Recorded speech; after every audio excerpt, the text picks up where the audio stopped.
Dungeonborne has just launched into early access in the last week or so, and it's entirely free to play, and it has 8 classes to choose from. So the question is, which class is best? Which one is going to allow me to completely destroy people? And in this video today, we're going to go ahead and look at every single class. I'm going to start off by going through some general information that is applicable to all classes. Then we're going to break it down by talking about each and every one. So feel free to just simply navigate to any part of this video that interests you the most using the chapters in both the timeline and the description. I've just broken it up by class. So just simply jump to the ones that you're maybe in between or you can't decide on. In addition to that, though, if this is your first time on my channel, the way I do things is pretty much by giving you a too long didn't watch of the video. And while it's hard to do that when we're talking about each class, what I'll tell you is just ignore what the internet tells you about which one's the best, because who gives a crap if you don't like playing the class? If you jump in and you play it and it's bad, like you don't enjoy the playstyle, who cares if it's the absolute best one on whatever person's S tier list? Doesn't matter. It's a free-to-play game. There's no actual investment from a financial standpoint for you. Play whatever the hell you want. And the game encourages you to play every single class. There are a number of daily, weekly, and seasonal quests. And they'll tell you, get X amount of things done with a human, or get X or Y amount of things done with a specific class. So try them all out. You're not limited by your character slots. You're not limited by anything. As far as free-to-play goes, you're not limited pretty much at all. So have fun with this. Jump ahead again, like I said, to any of the parts that interest you most. And if this video ends up helping you, please don't forget to like, comment, and or subscribe. Each one of those things does help me out in an absolute huge way. But let's get started here on the ultimate guide to choosing the best class in Dungeonborne. So jumping into selecting a class, let's go over some things that are going to be true for every single class before we deep dive on each one. So to start off, we're going to have the class's name up here, pretty self-explanatory, followed by the races. Now there are 3 races in the game. The first 4, the fighter, the priest, the rogue, and the pyromancer, are all humans, meaning that they have extra inventory space and can carry more loot. This is pretty nice. Then the next 2 races are undead, the Death Knight and the Cryomancer. Undeads have soul energy, replenishing it by killing creatures and absorbing their souls. So use this as a resource for spells and what have you. Then the last 2 are the Swordmaster and the Druid, which are elves. Elves can enter stealth by crouching and staying still, slowly recovering life. They'll regenerate life at about, I think it's like every 5 or 6 seconds. It's like 6 or 7 hit points. If you stack this with a potion of healing and just stay in one spot, you'll actually recover quite a bit of health very quickly. So it's very nice. You stay in crouch and it will, you'll pop into stealth. So outside of that though, you have a quick pros and cons list that's kind of neither here nor there. I would kind of ignore it for the most part. The nice thing though is your weapons choice. So for the fighter, for example, we'll have one-handed swords, two-handed swords, crossbows, daggers, shields, one-handed maces. So pretty much everything except for the staves, orbs of the and maces. No, maces are there. Staves and orbs of the caster classes. So the weapons of choice is good to know because, like for example, Death Knight, you start with a 2-handed weapon and a one-handed weapon. And it wasn't until someone completely butchered me with 2 one-handed weapons that I knew that they could dual wield. So take a look at the weapons of choice because it is very important to determine what kind of build you want to work with. Now, outside of that, you have your skills. Not every class will get a bunch of skills. Pretty much every single class will guaranteed get 2 skills. Then outside of that, you have maybe an expansion upon one skill, or I'm sorry, a swap from one skill. So for example, here with the fighter, our Q is whirlwind, but we can swap that out to a battle cry instead, giving us a bonus. Then for our E ability, it is charge, but we can swap that out for inspire. Now, if I take a look at the Swordmaster, they don't get any swappable skills. They just have Psionic Blades at Q and Whirling Blade at E. So every single class will have a different set of skills to choose from. It's nice to know these things. It's not absolutely crucial because it's like, oh, if you want to play the class, it's there. You can't really choose otherwise. But what you should really focus on more than anything are your passive skills. These are what's going to actually unlock the true power of your class. Like if you take a rogue, for example, a rogue can stealth, that's really cool and all, but once they really invest a lot of dexterity, they get the ability to stealth immediately after killing an enemy. So you can chain those stealths together. So how those passive skills work is we have these ones right here that the game is showing us. And it's kind of hard to see how this all works if you jump into an actual lobby with the character and you take a look. you can see a lot more transparency on how these passives work. So at the bottom here, we have all of our stats, and our stats will say like a certain number, like 27, for example. Now below that, you'll see a little node, and that's telling me that once I reach, in this specific case, 54 strength, as it says activation condition, strength 54, Grim Harvest is the passive that unlocks for this character. Or if I look over here at dexterity, at 33 dexterity, I get decay. Enemies affected by soul shroud, so on and so forth. So every single class will have some of these. Well, will have these, guaranteed. And some classes will have double passives for one stat. So take the fighter, for example, they have 2 under strength. Or take the rogue, for example, they have 2 under dexterity, right? That auto stealth one, then the stealth that gives them health back. I think that's the one for dexterity. There's a bunch of stealth ones. So those are important to know. So let's go back to the character creator. So taking a look over here at passives, we can see this says it requires 33 dexterity. Ignore these stats here at the bottom. Every time you level, a stat is going to be increased by 1, and every time you get equipment, it's going to be able to choose specific stats to go for. So ignore this portion. You can't min-max or do anything about it. But you can get a sense for what passive skills are really going to unlock for the character by clicking through this. So this is for stamina, as it corresponds to this icon. This is for, what is this? Will, as it corresponds to this icon, and it's also the best one. Fired Up and Hamstring are both for strength. So this is an example of a double passive skill for 1 stat point. And again, here for the Rogue, you can see at the very end, Ambush, Evaporate, and I'm all over the place. It's Stealth Break Venom and Ambush are both locked under strength, and Featherfoot and Evaporate are both locked under dexterity, with Toxic Cloak being attached to stamina. So you have a sense for those are the stats you need to work on, and the ones you want to really focus on for the specific abilities you want to use are going to determine how you play that class, how you gear up the class, and maybe even what weapons you choose. So now we've gone over some general information, let's talk about our individual classes. Starting with the old sword and board king, we have the fighter. Now you can go with one-handed weapons, you can dual wield, you can use a sword and a shield, whatever situation you want to do. Go two-handed weapons, but the fighter is really that frontline character wearing plate armor. It's the only other character aside from the Death Knight that does wear plate armor. But this doesn't mean you're impervious to damage. In fact, it really just means you can take a couple more hits than anyone else, really not much more. But where you really start to shine are your capabilities with your skills and your passive skills, which is going to be the case for every single class we talk about here today. So take, for example, our first skill is Whirlwind. Swings weapon and spins while moving, dealing multiple instances damage to surrounding enemies. Requires a 2-handed weapon. So this one specifically is locked behind a specific weapon choice, of course. And with that too, it's important to note that the very end of the Whirlwind is a big downward slash. You can get a little bit more functionality out of it. Our next one here is Battle Cry, increasing your attack damage by 30%, physical by 30%, and granting 30% lifesteal for 5 seconds. It's a great party utility buff that you can help out if you're going with more of a sword and board tanky style of play. Charge is our first E skill, so these 2 are Qs, these 2 are E. Quickly charge forward a short distance. Using this ability will not interrupt actions currently being performed. So what you do is you basically bake in a charged up attack, press charge, unleash the attack, and it will hit. Or you charge into then a whirlwind, whatever the situation is. The last one is Inspire. Boost the morale of yourself and nearby allies, increasing movement speed by 50 or by 150 for 3 seconds. This is just a great way to close the gap on any kind of enemy you're chasing if they are a faster enemy than you, or in situations where you're trying to quickly get to an exit portal with a little bit of time left. Whatever the situation is, it's nice to have a movement speed buff in a game that does have a very slow pace. Now for your passive skills, this character has a lot. 5. Yeah, I can count. But the biggest and most important one is actually in Will. Cannot damage allies and cannot be damaged by allies. Not every single thing in the game does friendly fire damage, but almost every single melee capability does do friendly damage. So, Restraint, for example, if I jump into Whirlwind, I will not hurt anyone that I hit because I've got Restraint active. And conversely, if I'm up close and personal and doing damage and people decide to hit me with spells, with weapons behind me, whatever it is that are on my team, I'm not going to take damage. And also the same if I'm up with another Swordmaster maybe and I hit them, or another fighter and I hit them, I'm not going to give them damage. It's an amazing passive skill for only 27 will. It's a great kill capability. And remember, will also increases your skill damage. So this can actually be beneficial for your Whirlwind.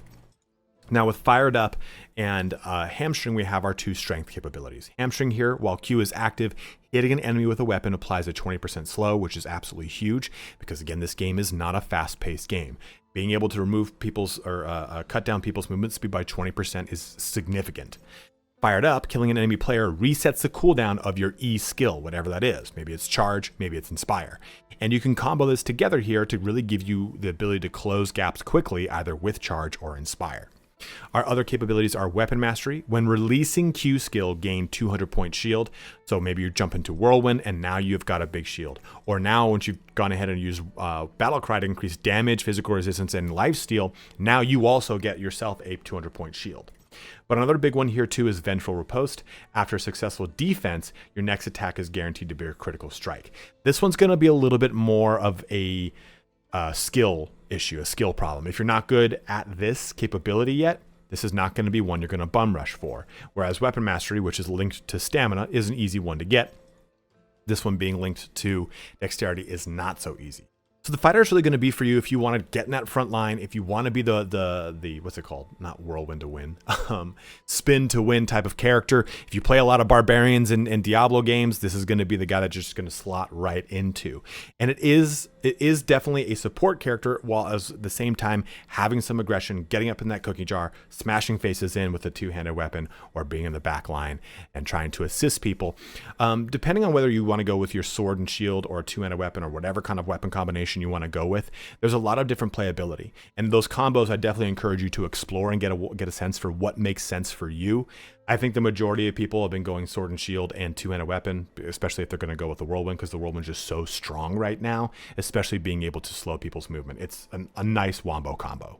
Second up is our priest, and the priest is actually a lot more fun than I thought it would be.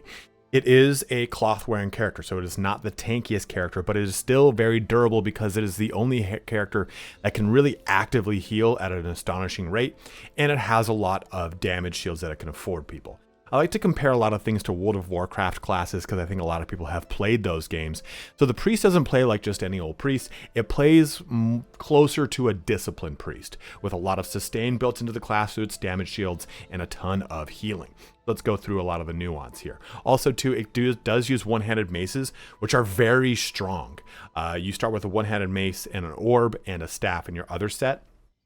And using that one-handed mace, you can just chain hits. It's a really fun capability. And the most recent patch really gave a buff to Priest by helping out their skills. Let's talk about those. So our first one here is Divine Guidance. Channels the power of Holy Light to summon an oracle at the designated location. So basically what happens after a brief delay, there is a heal if any of your friends are in the aura of this. It's a big circle on the ground, a big glyph. If your friends are in it, they get healed. If enemies are in it, they take holy damage. The effect has a chance to critical strike. I don't like Divine Guidance compared to Cleanse if you're just starting out, because Cleanse is a single target heal. That's pretty much what it is. You can either heal yourself or a single target. It also has a chance to critical strike, and you can charge it up to do more of a heal. So you have that option there. I think it's a little bit more accessible to people that are brand new to the game until they learn the pacing of movement of individuals, of their teammates, of enemies, before they jump into Divine Guidance, which is going to be tricky because you're dropping a telegraph onto the ground, right? And if you don't really know how your team is moving, you're not communicating to each other, they might move off of the heal, and then it's on a cooldown and you can't heal them, and your Q was just wasted basically. Or if you're trying to do it for damage sake and you kind of miscalculated how fast something moves, you dropped it dead on the center of them, they moved through the center, and great, now you couldn't do the damage. So once you learn the cadence of the game, Divine Guidance is the better way to go because it allows you to heal more in one go. But I think when you're first starting off, Cleanse is the way to go because it just jumps right back in. You can get a lot of heals off very quickly. Now for our E ability, we have Divine Protection, which gives a single target, yourself or a friend, all immunity for 3 seconds. It's really good. But especially after this most recent patch, Guard is very good as well. So what this does is it grants a shield to yourself and nearby allies for 60 seconds. That nearby allies is like 5 meters. It's basically pretty much anyone inside of melee range or right outside of it. So This is another one that works really well with the cadence of combat and understanding things. You as the backline healer, understanding when you need to step forward, use shield and then back off, or I'm sorry, use guard, then back off. It does require you to have a little bit more presence on the battlefield and knowing what's going on. If you like being a shot caller, the priest is really going to be for you because you have a good idea of what's going on when it comes to combat. You have an idea of where the enemy are. You have an idea of where your team is. You also have an idea of what PVM obstacles are around you. Like, hey, don't go down that corridor. You're about to step into a place we haven't cleared yet, and you're going to pull more monsters. So Priest really shines from someone who is willing to take that extra step to do those shot calling steps. Guard is really good, especially after the last patch. It used to be only 8 seconds. Now it is a full minute. So having this go down, and it's on a 60-second recast, I believe, as well. It might be a little bit less, but either way, having this as a capability is huge because you can give a shield to your entire team. And it's important to know with your passives that Faith here, which is your primary one as a priest, of course, increases your shield and your healing bonuses. So having a high amount of faith means that guard gives more of a damage shield. Let's take a look at our passive skills here. So cleansing right is our faith skill, and this is going to, whenever you cast an E skill, cleanse the ally target of all debuffs and make them immune to all debuffs for 2 seconds. So this is a great way to just get those debuffs off of them, especially if you're using guard in an AoE situation, and just make them immune for a little bit. Now your 75 faith skill is resurrection. So now you can cast your Q skill on a teammate who has already died, then we will revive them. You can only use this once though per adventure, which is fine. It's basically getting a free resurrection stone that only generates randomly otherwise, right? So having access to this as a Q is awesome. Just keep in mind that it does require 75 faith, so you probably won't get access to this until your character levels up a little bit. Leveling up does grant you those passive bonuses to your skills. Like you'll get, or I'm sorry, to your attributes. Like, oh, you'll get +1 faith this level or whatever it is, and you'll have access to more gear because by virtue of having more money you can have a higher gear score. So this is one you're going to jump into, but when you do get it, it makes your character really fun because you can keep your bros up longer, and if they die you can just bring them right back. So into our will, this is going to have, when casting a recompense, when casting your E skill, increase the target's movement speed by 100 for 1 second. This is awesome, especially because guard is an AoE ability. So if you cast this on everyone, as maybe you're in the middle of a team fight, you just killed one target, and you're really starting to push that advantage, you can use recompense if you're right next to all of your melee characters, and the 3 of you are just going to go bonkers for 1 whole second, which isn't a whole long time, but it's enough to close the distance to hopefully finish something off or get enough speed on that they cannot get away, whatever the situation is. I really hung up on the word bonkers there. I'm like, do I really want to say bonkers? What is this, 1940s, like a malt shoppy? But I guess I went with it. Either way, it's a great capability. It just gets tacked onto your E's, especially too if you're using Divine Protection, giving you the chance to get away from a situation that's really sticky or helping out a buddy that needs to get out of one. Just having that quick burst of speed is a really, really good thing in a game like this that is very slow paced. Faithful is awesome for 5 mana on critical hits. Remember, the game is it's the term for whenever you hit something in the head and a critical strike something. I struggle again with this term later in the video. But Faithful here restores 5 mana on critical hits, and if you're using the mace, you just chain those hits in something's head, and every time you hit them, that's 5 mana back. So you can use this on a goblin, something that's a little easy to get those critical hits on, some sort of monster, or even if you want to jump into melee, in your dire situation, you're out of mana, you need to get a little bit more so you can get like a good heal down or a good guard down, jump in and slam the back of someone's head with your mace. It helps you out quite a little bit. Quite a little bit is not really a term I want to use, but I've stuck with it. Benediction is our last passive skill here off of intelligence, and E skill can store up to 2 charges now. So you can have guard, you use it, okay, great, I got myself and my friend, but I missed our other teammate. Uh-oh, I'll go close that distance and use E again. Or I got it on myself and not my friend, I'll go close the distance and use it again.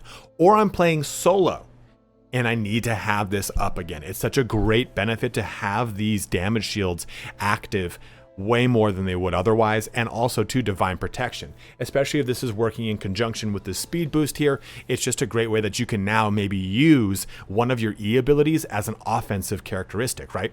Okay, I've used it defensively to mitigate damage, but now we need to close that distance. Let's use this in a way to close a gap, use that offensively by pressing E to give us that boost of speed, because we have that second charge from Benediction.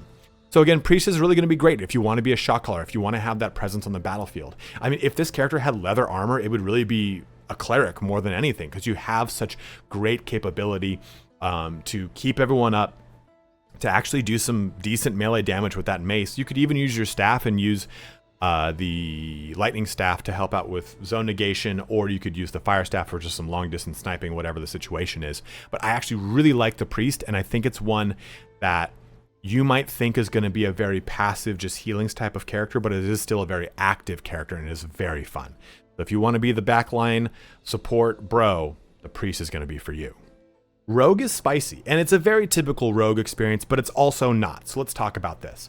Our first two abilities are petrifying poison and a fan of blades or something. So with the poison here, you coat a melee or ranged weapon, which is a crucial bit of information. So you can put this on a crossbow, which is super sick. The next successful attack will cause the target to be petrified. Petrified targets cannot act and have their damage taken reduced by 100%. So you're thinking to yourself, well, why do I want to do this? You're going to see some gameplay as I'm playing and as I'm talking right here, but what's really nice about petrifying poison is you can walk into a room as a solo rogue character, stealth in, critical slam fuck something and kill it, then use petrifying poison to shock another thing, petrify it, get behind it, and then just chain your crits into stuff. So it allows you to control a PVM situation, but furthermore in a PvP situation, you can go and lock down a caster character before your team rushes in. Go and lock down their priest, go and lock down a cryo or pyromancer, whatever the situation is, so you can at least try to bring it from a 3-3 to a 3-2 in a quick fashion. You just focus down another character who would otherwise get support from the thing you just petrified. It allows for a lot of really good gameplay because it doesn't take a long time to put this on. You tap the button and boom, it's active. You can go to town on things. It's a really strong capability. This gives you a breathing room in a 1v1 situation too. You go ahead and slap petrifying poison on something, get a little distance and use a bandage, or just go ahead and vanish away and try and come back with a crit strike. You have a lot of options with petrifying poison. You'll see me use it in some of the gameplay. Quick blades here, shoot out 6 daggers to attack multiple enemies in front of you, causing 70% slow for 3 seconds. It's great because that 70% slow is huge. I think it's better in team play than petrifying daggers. It's going to be up to you and who you're playing with and how you're playing. I just really like petrifying daggers, petrifying poison. I like petrifying poison way more. Our E skills though are vanish, enter stealth for 15 seconds after channeling for 3 seconds. Critical damage is increased. And swift concealment, you enter stealth for 6 seconds, critical damage is increased. So basically you have a difference between you channel for 3 seconds and then you're stealth for 15, or you immediately pop into stealth for 6 seconds. Swift concealment will be better once you have more dexterity active in the game so that you can actually just jump into stealth every time you kill something. Because then you can just you're pretty much already in stealth in between engagements, so you can take advantage of it. I'd say though, if you are playing solo, what the biggest boon to Vanish is, and again, you'll see this in the gameplay, you can use Vanish, walk up to an exit portal surrounded by enemies, and get that portal active by the time the enemies hit you. It takes about the same exact time. If you use Vanish, walk up to a portal, and it took you 1 or 2 seconds, you'll be able to do it just about in time that you can walk through the portal and not get hit. So Vanish is really good. It's just nice to be able to quickly conceal yourself if you want. I personally would go with Vanish. Passive skills here, we have Toxic Cloak with our stamina, which increases our max life and physical resistance and all elemental resistance, of course. But when Q skill activates, enter stealth. So now Petrifying Poison stealths me, or Quick Blades stealths me, which is really when Quick Blades starts to get pretty useful, I think. This is what I mean where a lot of passive skills unlock the power of certain characters. Next up is Featherfoot. Entering stealth increases movement speed by 200, decaying over 5 seconds. Now this is at 93 dexterity, so you're not going to get to this quickly, but it will be pretty awesome once you do get there. And then we have the, let me go to the other dexterity skill. Evaporate. Enter stealth after killing an enemy, which is going to be huge. Remember too, dexterity is going to increase your critical strike damage and your movement speed. So by the time you get to 62 dexterity, you're going to have a much higher crit strike damage, but you're also going to move a lot faster than pretty much everyone else in the field for the most part. So these two in conjunctions, Evaporate really just turns the character on in a lot of different ways, myself included. Otherwise, Stealth Break Venom is our other strength capability. While in stealth, unblocked attacks apply a poison, dealing 25 damage every 0.5 seconds for 3 seconds. Which is really strong, right? So basically, you're doing 150 damage across 3 seconds, just to kind of put that into a overall dot terminology. And it's really potent because the nice thing about that too is you can use this and switch to a different target, or you can use it from stealth and unblocked attacks, quick blades. You know, you can have a lot of fun here to ranged apply those poisons or whatever the situation is. It adds a lot of versatility to the character that it didn't have before, and it allows you to basically apply a poison, and maybe you're in a little bit of a prolonged fight. You want to get out of that fight, you can petrify, move away. The poison's going to be active, whatever the situation is. Of course, the poison won't do damage if they're petrified, so keep that in mind. But it gives you some breathing room in certain fights where the poison might be able to finish them off, depending on what the situation is. Last one here, though, is Ambush. Stealth grants 50% life steal. This effect is lost upon breaking stealth. And that 50% life steal is going to be based off the damage you do. So if you do a crit strike backstab, it's going to have a lot of health come back your way, especially if you're using the capability where you go ahead and vanish and then crit strike in the middle of combat. So Rogue is really very typical in its Rogue, right? This is very much like we've played with a lot of other games when it comes to Rogue, but the Rogue has a lot of versatility that is locked behind the nuance of either the passives or some of these abilities. Like knowing that Petrifying Poison can apply to a ranged weapon is a very big boon. You can use this with your crossbow, which is in your other weapon set, whatever the situation is. And being able to apply poison or life steal, have your stealths be pretty much perpetual, being able to jump from creature to creature in stealth is absolutely huge. You can see what I'm doing with this in this gameplay. It's pretty much I'm hitting something with a backstab and it gets not knocked unconscious, but it gets staggered, and then you just chain another backstab into it. Most things die in about 2 or 3 backstabs in the early portions of the game. So this allows you to get a lot of playtime in and actually feel like the character's making progress, versus maybe if you're playing a fighter and you're not really used to it, the pairing's kind of clunky for you, whatever the situation is, and you keep dying after killing 1 or 2 monsters. The Rogue can build up your confidence, I think, which is not a class I would really recommend to most people because it is so not tanky. You will die very quick here, but still my point remains, you'll also kill very quick, and it will show you how to navigate the map by using vanishing and kind of moving around, getting out of tight situations by using exit portals. A lot of really cool functionality is locked behind the Rogue. Our last human is the Pyromancer, and our first actual full-blown caster class. Well, I guess the priest is too, right? But either way, the Pyromancer is really unique. You're basically a turret. You are a ranged glass cannon, but it's a lot of fun because you also have some cool ways to manipulate the battlefield, just like the Cryomancer does. So the Pyroblast is our Q ability. You basically have a fireball that needs to be charged up. And when that charge reaches max, you have 2 different stages. Stage 1 is you shoot 3 tracking fireballs at the target, each dealing a small amount of fire damage. When you charge up all the way, that gets to max, like I was saying, that does stage 2. So launch a large fireball that deals a large amount of fire damage in an area at the point of impact. But also, upon completing stage 2's charge, gain the ability to levitate by pressing the spacebar while airborne. It's a really fun capability. So basically the 3 balls will do like 150 total damage at the very beginning of the game, and the big fireball does like 215 or so. So you can see that there is an increase in damage, but it also makes it so that you can float around. You can levitate. Our other ability, though, is Fire Blast, which basically shoots a shockwave out from you, deals a small amount of fire damage, and greatly slows targets for a short duration, and can be used during any action without interrupting the current action. So you can be charging up your Pyroblast and then press E to launch things away. It basically just gives you breathing room. Things are up close and personal, about to hit you, about to just mess with your fireball. Press E, launch them backwards, and then hit them with the fireball, levitate out that bitch. You have a lot of really cool functionality. As the Pyromancer, you're not just simply stuck if someone closes the gap. You have ways to get out of jail free, which is really cool. Now with the Pyromancer, of course, our big focus is going to be on intelligence, which increases all elemental damage, and to also will for skill damage. Those two things in conjunction are going to help out because Fire Blast and Pyro are skills. Basically, these are going to be stacking benefits for each other. So our first one all the way on the left over here is Rekindle. Resets the cooldown of Fire Blast after killing an enemy player. So this is for 42 will. So this is not probably going to be one you're going to be focusing on as fast. You're probably going to want to do one of the first ones in intelligence first, but this is nice if you do a lot of PvP, which isn't guaranteed, right? When you jump into a any of the castles, you're not guaranteed to kill someone. So think of those things when you take a look at a lot of these passives that are geared towards killing enemy players. Swift casting, hitting an enemy with Fire Blast grants swift casting for 10 seconds. Swift casting reduces the channeling time of your next Pyroblast by half. So basically, for 30 dexterity, you go ahead and use this. And remember, 30 dexterity is going to increase your movement speed and crit strike damage, which is going to be very applicable to the character nonetheless.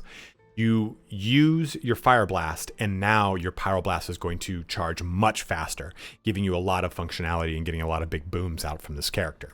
Next up is Ignite here with 50 intelligence and Iris of Fire. Oh, yeah. I almost lost my voice right there. Ignite stage 2 Pyroblast and Fire Blast. Apply 5 stacks of Ignite to hit enemy targets. Ignite removes 1 stack every 2 seconds and deals 10 fire damage to the target. So basically, this will last for, was it 5 stacks? Yeah, 5 stacks. It'll last for 10 seconds. It'll do 20 some odd damage. It's again just another way to add little perpetual bits of fire damage to the character, and it does require a stage 2 Pyroblast, but it's just simply a stage 1. There's no stages, right, for Fire Blast. So yeah, stage 2 Pyroblast and just normal Fire Blast will trigger this, so you can actually use one then go with the other, right? So okay, I'm going to Fire Blast someone, they're now slowed, I'm going to finish channeling my Pyroblast to apply more stacks onto them. So it's always really nice to get this. It's just that one hit applies 5 stacks. So you want to try to stack these stacks as much as possible. Iris of Fire is our 87 intelligence one. When using Pyroblast, the targeted fire source is transformed into Iris of Fire. That protects you by automatically attacking nearby enemies and applying 3 stacks of Ignite. So really working on those stacks of Ignite is going to be a big portion of this character, and that is something that unlocks with passives, right? That's like I've said many, many times, passives really turn the characters on. Lastly, though, we have Phoenix Aspect for 24 stamina. Stamina is, of course, your health and your physical and elemental resistance. When using Fire Blast, restore 50 life. For each additional target hit, restore an extra 50 up to a max of 200. You'll probably get 2, maybe 3 hits with this, because more often than not, it's going to be someone attacking something. And if you hit a friend, you know, that sucks, but it does give you health. So just keep that in mind. It just says targets hit. It's not specifically enemy players or enemies. So you can even kind of piggyback this off of a priest who's cast a shield on someone. Hey, they're immune to damage. I'm going to go ahead and hit them, and it's going to go ahead and give me some health back. So there are some ways that you can get kind of cheesy with this, but it is a really good way to add a lot of functionality to the character. But Pyromancer is a character that's going to be for you if you want to be in the back line and do a lot of damage. They do a ton of damage, and that damage will move things around. Having Pyroblast and Fireblast together allows you a lot of control in team fights, because you can launch everyone back and then launch a fireball at them, or charge a fireball, hit them, and then launch them back. And now they're slowed, and the rest of your heavy hitters can come in and block them from you. You have a lot of good functionality, and the fact that they can use orbs means that you can slow things down. You can shoot those big, huge, cool like ice weapons, a lot of different things. And the staff differences, you have your fire staff, which has basically it hits a bunch of times and crits, or you have the lightning staff, which just drops cones of doom on stuff. So this is a character that's really going to be for you if you want to hang back and do lots of damage. It's going to be right up your alley. Our first undead character is the Death Knight, and it's the character I play the most. I think it's the character most people play because it's Death Knight. It's like every time you hear Death Knight, everyone plays a fucking Death Knight. But our first two abilities are both Q abilities, and we have one E ability. So Soul Shroud, summon evil spirits to surround yourself while the skill is active. All enemy targets near you are slowed, and it then deals shadow damage to the surrounding area. This damage is further influenced by your strength, intelligence, and will attributes. It's worth noting that the Death Knight does not have any double stack passives. In fact, the Death Knight has a very wide spread of stat requirements, I guess you could say, because their passives are all linked to a different stat. This is intelligence, this is stamina, this is strength, this is faith, this is stamina, and this is dexterity. So that can be very tricky, and we're going to talk about the passives in a second. So I would tell you that if you're playing Death Knight, focus more than just go crazy. And it is nice too that will and intelligence are all going to increase this because they are both skill and elemental damage increase, but so will strength. So you don't feel like you're going to lose out on benefiting this skill by going in any kind of specific stat option, because enough stats are going to apply to it. Soulstorm here unleashes soul energy, dealing continuous shadow damage to all nearby enemies. While active, it continuously consumes soul energy and can be stopped at any time. This one's nice. I like Soul Shroud more because this just does damage. This does damage and it also slows them. The difference here is that this is an activatable versus this being basically a passive that's always on that consumes soul energy, which you get back from whenever you kill something. You kill something, it drops little soul energy shards. You pick those shards up and it replenishes your soul energy. When Soulstorm is really good is when you get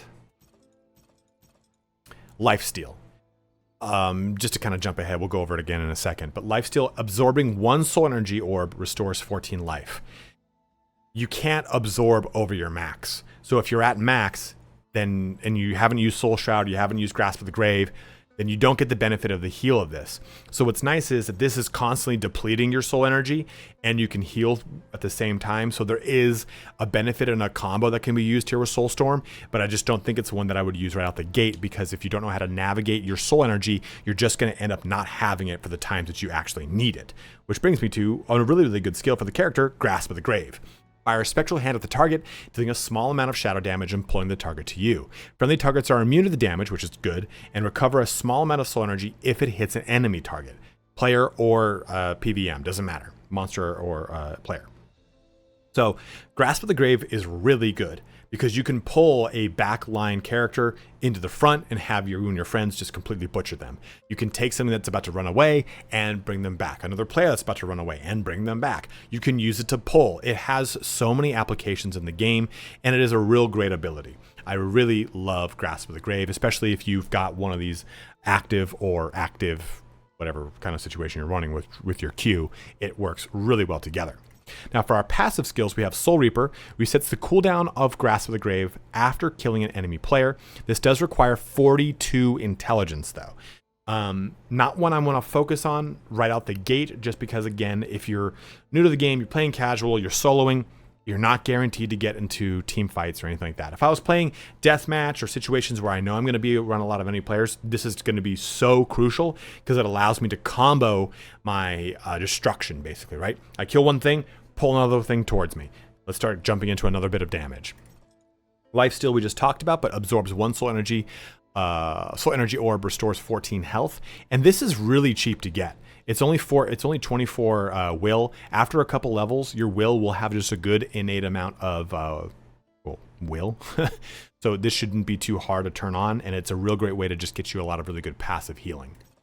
Grim Harvest, Grasp of the Grave, generates 20 soul energy if it hits an enemy target, and that's at 54 strength, which is going to be probably the easiest one to hit. What's nice too is what I was talking about with Soulstorm. Soulstorm out the gate I don't think is as awesome, but once I have, say, Grim Harvest, well, this just immediately is going to give me 20 soul energy for me to get more benefit from. And my soul energy is constantly draining, so I'm getting health from Lifesteal. A lot of really great ways to get a lot of good benefits into this. It's just worth noting too, Soulstorm is only going to benefit from intelligence and will, versus Soul Shroud benefits from strength, intelligence, and will. So all those things are going to scale with it, and it just different style of play, just kind of worth noting. Soul Cage is our other passive here. The Q skill grants a shield that can absorb 200 damage of any type when activated, lasting 3 seconds with a 30-second cooldown. So it's great to just kind of have a damage shield that you can just turn on whenever you want, and it can be really useful in team fights to really tip you a little direction. Those 200 damage shields are pretty substantial because, like, to kind of get you an idea of things, around like a level 8 or 10 Death Knight has like 900 hit points, so it's like 20% hit point damage shield. It's always awesome. It's definitely a big boon to have to really help out your character. Also, Decay is our last one. Enemies affected by the Q skill have their movement speed reduced by 15%. So Soulstorm with this now will slow things down, and Soul Shroud will further slow things down. So you'll get basically a cascading slow effect or just a slow effect added into your Q skill with Decay. So you can see again how these passive skills are going to change how you approach your active skills with the Death Knight. And you're going to like the Death Knight if you like playing a character that it's not necessarily a jack of all trades. You're pretty much going to use probably two-handed swords, or most people I've seen that play Death Knight are two-handed swords, until I saw the guy that dual-wielded one-handed swords, and now that's what I play with. But I see most people using two-handed swords because of the amount of punishment that you can dish out to people, and they can't get away from you between your Q abilities and your ability to just bring them right back in. So you have a lot of really hard punching power, and you're very tanky with the Death Knight. I really like the Death Knight too because of this ability of lifesteal to get a lot of healing on deck by just simply playing the game. You kill something, it drops 3-4 little orbs. Okay, well that is 14 times 3, 14 times 4, whatever the situation is, which, 30 or 42 health or whatever the other one is. So 42 or 56. That's a good amount of health to just kind of have active by simply going through and killing stuff. And there's plenty of times where you're going to be playing the game, you're going to get in the middle of a team fight, and those orbs are going to just be sitting around because you're at max. So you can run through and grab them in the middle of a team fight. A lot of really great ways to play this character, and it's probably one of the more diverse ones. I really enjoy it. If the Pyromancer has some minor crowd control elements, the Cryomancer is the best at it. I even said that they're superb AoE crowd control. And going through their abilities, they actually have a set of them, 2 Qs and 2 Es. Their first one, Ice Storm, is what I first experienced when I saw a Cryomancer, and I'm like, that's going to be a situation to deal with. So what happens is you guide a moving small-scale Ice Storm that can be moved by clicking on the ground, dealing a small amount of passive damage and slowing enemies. When the channeling is complete, the Ice Storm stops moving and unleashes a blizzard at its location, dealing active damage and continuously slowing enemies within it. It is a super long-term root, snare, everything. Not root. A root implies that it locks them down. A snare followed by a ton of damage. It's really an awesome ability. The follow-up to this, or the other Q ability, is the Frostbite Curse. So now you're going to deal active damage and you slow the target, and you also inflict a Frost Curse on the target, reducing their cold resistance for a period of time while causing them to take passive damage every second, and restoring life to the Cryomancer. You can only have one stack active on a target at any time. You're probably wondering yourself, what's the point of this? If the Frostbite Curse is reducing their cold resistance, I'm not going to be able to get the advantage here. Well, with the way that the orb works is, if you're using an orb and a one-handed sword, you can slash and basically send a frost arc at something. If you've played like Elden Ring, it's like shooting with the Moonlight Greatsword, right? Like how it shoots that big arc forward, rather than it being horizontal. Though it's like a vertical, well, like a diagonal vertical slash at targets. So you can use Frostbite Curse in conjunction with the one-handed sword orb technique to slash and do damage. Furthermore, too, if you're using a dagger, you can enchant your dagger with frost and slow things down in conjunction with the Frostbite Curse. It's a little bit more of a heavier way to play the game. I think that the Ice Storm is just so good because you can use Frost Barrier. This is our first E ability. Encase yourself in a Frost Barrier. During this time, you will not take damage and will continuously recover life. Using the skill while channeling Ice Storm will not interrupt the casting. That is the big portion of this. So you can basically drop this down and then use Frost Barrier if you're starting to get attacked, and still have Ice Storm do its thing and get to that big blizzard for the massive amount of damage. Also, too, while this is happening, you're recovering health. It's super huge. It's a good lockdown. It's just like we see with a lot of ice wizards in a lot of games nowadays after World of Warcraft. It's that ice block capability, and it's really strong. The other E, though, is apply a shield to an ally target when taking active damage from a close range. Slow the attacker. This can only trigger once. Press the F key to apply it to yourself. I think there's a specific playstyle where this makes sense, but in all honesty, I think it's so hard to not do Frost Barrier and Ice Storm. And I'll be completely honest with you too, Cryomancer is the class I have the least experience with. It's one that I've been killed by quite a bit though in team fights from these two abilities and seeing them been put into action. So just being transparent there up front. So if you are an experienced Cryomancer player, let people know in the comment section below, like, hey, this guy's totally wrong.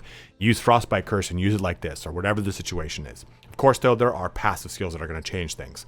So Frost Echoes, when allies deal unblocked active damage to targets affected by your Q skill, gain a 25-point shield. So you can couple this with your Ice Storm or your Frostbite Curse. That's when that Frostbite Curse is going to be really nice, because you just have it on a single target and they're going to be able to constantly be giving you damage shields. Bone Chilling. Oh, also too, this was off of stamina. Sorry, I forgot to say that part. Also, Bone Chilling. The further the distance between yourself and the target affected by the Q skill, the higher the damage dealt by the Q skill.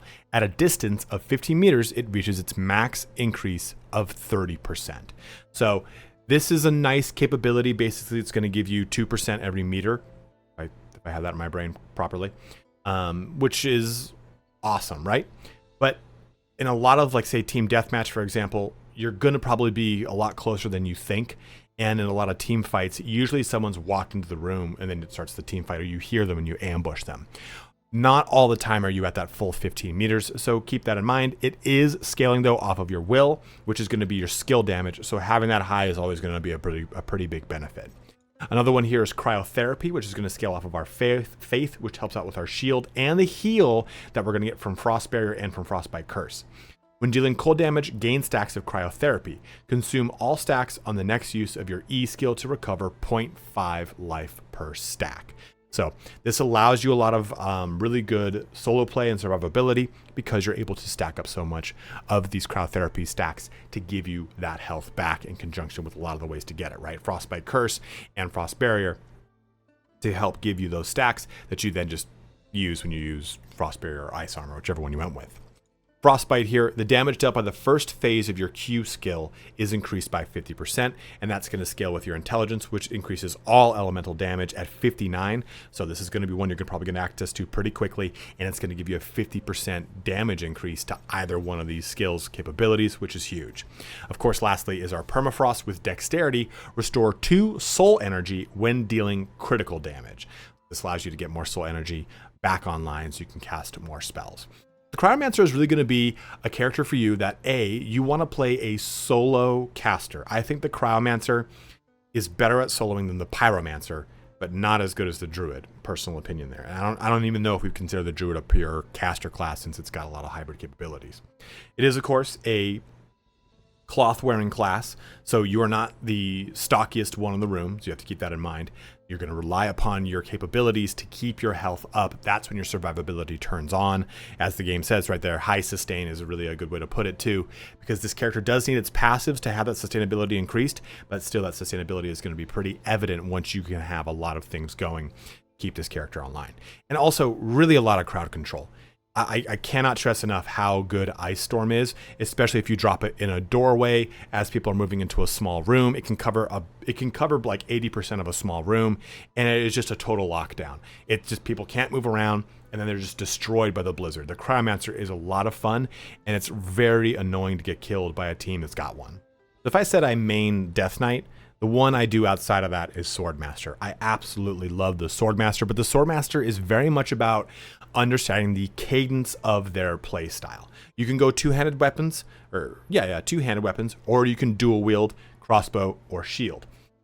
Most people are going to use 2 one-handed weapons and dual wield. The attack pattern, though, is very hectic. So I encourage you with the Swordmaster to spend time in training, learn how the combo works, because every time you click it once, the character attacks 3 times. This can lock you into an animation where you will get hit and it will do a lot of damage because your character doesn't have a ton of health. They are wearing leather, but they don't have a ton of health, and regardless.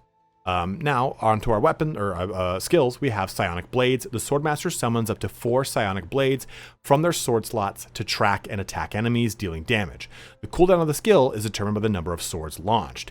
Using Psionic Blades of uncommon or higher rarity will increase the damage.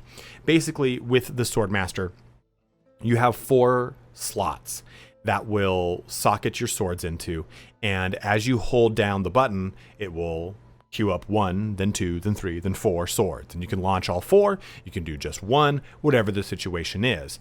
But you just have to keep in mind that you have a finite amount of swords that you can do this with. You'll start with 2 that you're wearing, you'll have 1 in your additional second set that you just remove, and you'll have 2 in your backpack and 4 in those slots. So basically, you're going to have 7 shots of this ability when your character comes online. You can go and buy more and find more throughout the throughout the match, but Psionic Blades is really good as a way to finish someone off or as a way to open up some engagements, because I'm going to talk about how it scales with your passive skills. In fact, you don't really get many skills here, right? You only get these 2, but your passives really turn Psionic Blades into a huge boon for you and encourages you to use it. It's just one thing you have to keep in mind, because it's one of the only abilities that has an active ammunition. The rest of the game has like a mana source, right? So this is going to be replenishable only by finding other weapons off of people and what have you. Your other capability is Whirling Blade. The Swordmaster summons 1 sword from the slots to continuously orbit around themselves for 8 seconds, dealing a small amount of damage to nearby enemies during this period. I will be honest, I almost never use Whirling Blade because it hits my teammates and it does damage to them. So that can be very frustrating. But there are passives that can make it worthwhile. I think it's something that it's going to work well if you are the only melee character in a 3-person group or a 2-person group. It's going to work well if you're solo, or it's going to work well if you've got good communication or you're frontlining with a fighter who the Whirling Blade is not going to hurt them at all. So just keep this in mind. It's something that I don't use as much unless I'm soloing or unless I have a really competent group with me. Now for our passive skills, our first one's going to be Healing Scabbard with 54 strength. Strength, of course, is going to increase our physical damage for this character, which is huge. But Psionic Blades restores 30 life to the Swordmaster when it deals unblocked damage, which a lot of the time is going to be the case because you can use it on someone who's running away, who's not facing you. A lot of situations where you can use this. You'll find that Psionic Blades is something that you're going to use to open up or close or just use in the middle of fights quite a bit because of... Is this one? No. The other strength capability. There it is. No, it's a dex ability. Never mind. We'll get to it when we get to it. It's this one. But Flurry of the Blades. After simultaneously firing 3 or 4 Psionic Blades, the skill cooldown is reduced to 10 or 15 seconds. And this one is off of Will, which increases our skill damage, which increases psionic damage, which is a really good one to focus on for this class. Dexterity is a bigger one, though, I would say, because it's over there, isn't it? Yep. It's coming up in a bit. Deflection. While Whirling Blade is active, all damage taken is reduced by 50%, and this scales with our stamina. Of course, that's physical resistance, physical elemental resistance, and max life. I don't focus on stamina for this character. I focus on dex, and I focus on strength, and then I focus on will in that order. Having this active, though, is very good, especially if I'm solo or with a fighter, because now I'm just taking 50% less damage. That can be huge. It's just there are certain situations where I'd rather not do the damage to my team if there's situations where I can avoid it. Because now, finally, the dexterity abilities are really good. Momentum. Psionic Blades increases your critical strike chance by 50% for 5 seconds after hitting an enemy. Doesn't matter if it's blocked. Doesn't matter how many you shoot. So basically, you use this and you keep it up. So you don't have to launch all 4 of your Psionic Blades. You can launch just one, and you launch just one, and there you go. Okay, it's blocked. Well, now you at least get the 50% critical strike chance. And if it's unblocked, you get the critical strike chance and you get life from the Healing Scabbard. The last one here, though, is if Psionic Blades critically hits an enemy, the enemy's movement speed is reduced by 60 for 5 seconds.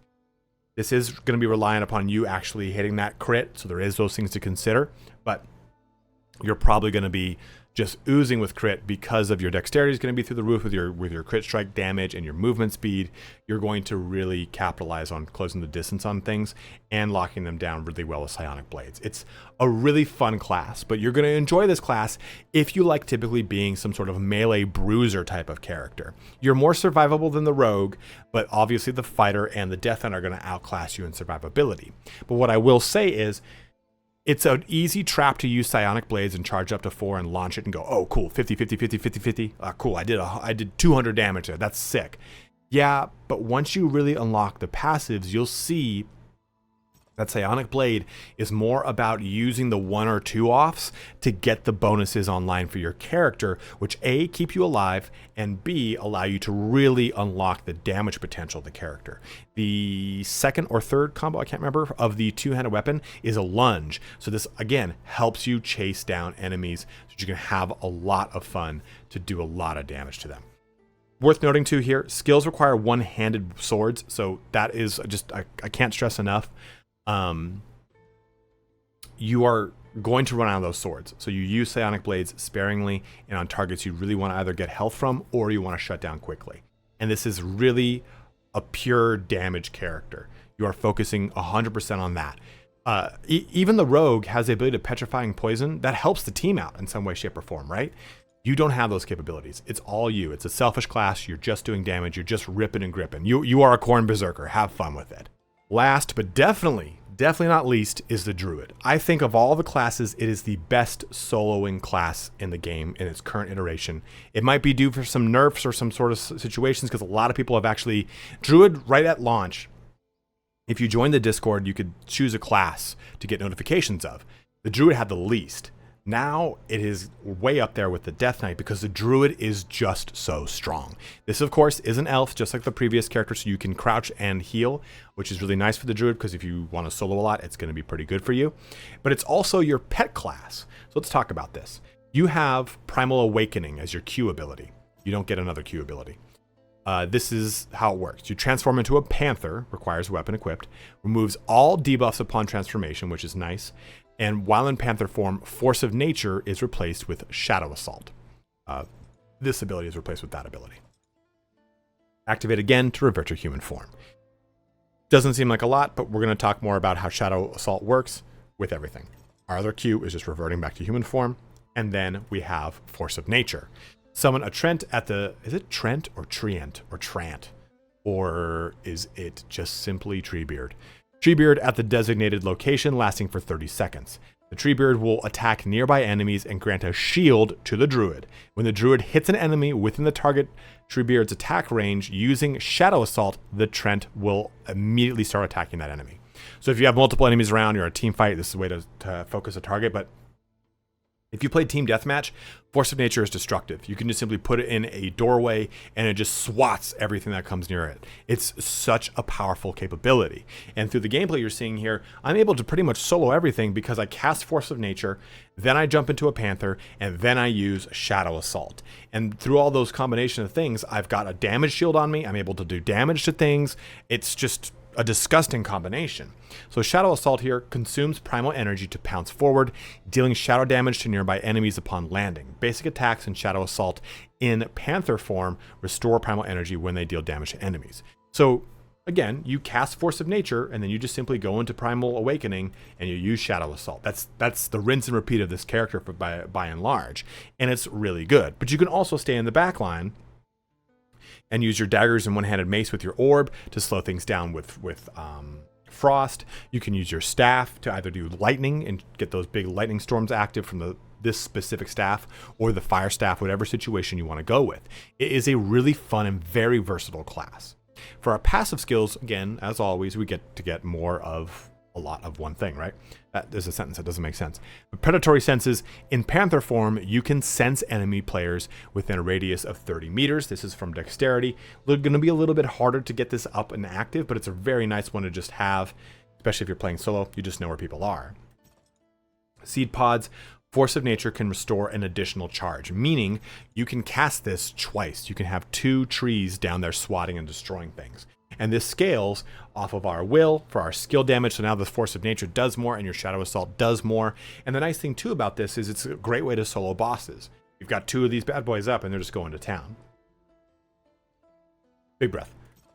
Next is Hunter's Focus. Shadow Assault returns an additional 20 points of primal energy when damaging enemies. So it goes from restoring 20.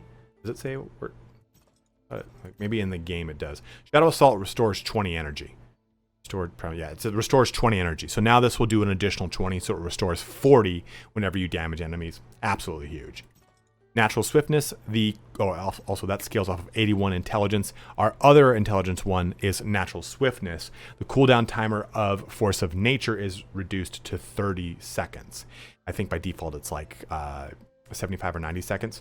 So getting this back online very quickly is lovely because it lasts for 30 seconds. So basically it's almost always off of cooldown, especially if you have additional charges. It might be like 5 or 10 seconds left after that. I can't remember off the top of my head.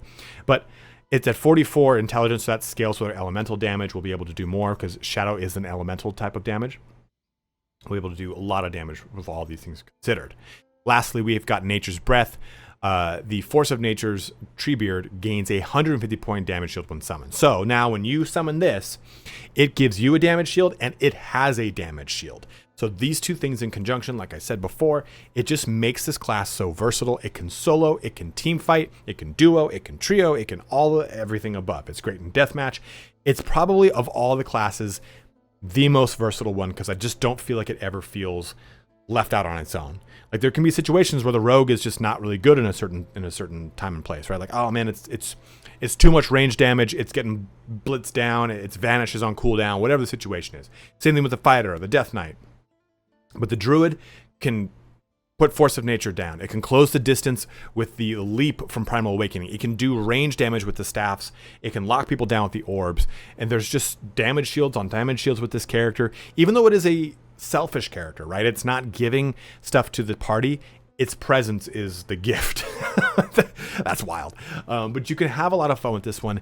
Use this character if you play druids in a lot of games and you like that style of play because it fits into a lot of the style of druid play from other games, right? Shape shifting, calling on nature as some sort of summon companion capability, and using ranged elemental damage from your staff capabilities. It's a very fun class, and it's one that I did not think I would like, much like the priest.